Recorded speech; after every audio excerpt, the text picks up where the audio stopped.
Hi guys, it's Cal from BlackBull Markets here, and today I'm going to be showing you how to add oscillators onto our new MT5 platform. Now, if you're familiar with the MT4 or have used our MT4 platform before, this should be relatively similar. The process should be relatively similar.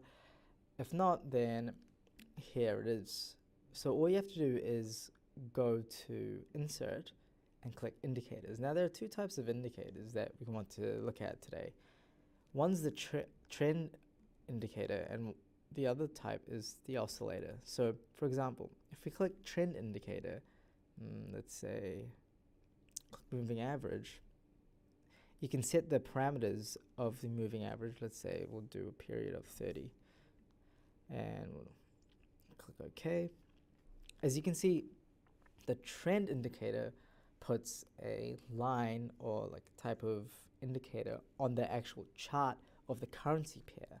However, if you go to Insert and click Oscillator, and let's say we'll do MACD for now, this brings up another chart on the just under the currency pair. Now, in order to change the parameters once they're on the actual chart or under the chart for oscillator, all you have to do is right-click the indicator, and then click properties of moving average or properties of whatever indicator you have. So let's say we'll change this to, I don't know, violet.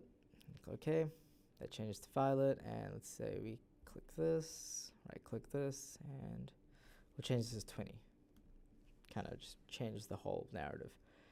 If you want to delete the indicators, all you have to do is right-click again, right-click the indicator, and just click delete indicator. Same goes for here. Now we have a bunch of other indicators here as well. You can try a volume indicator, say money flow index. Brings up another chart underneath as well. If you want to delete it, simply just click the indicator, right-click the indicator, click delete indicator. And that's it for today's video. If you like this video, just give it a thumbs up. And if you want to see more videos like this or any more trading analysis, click the subscribe button. Thanks.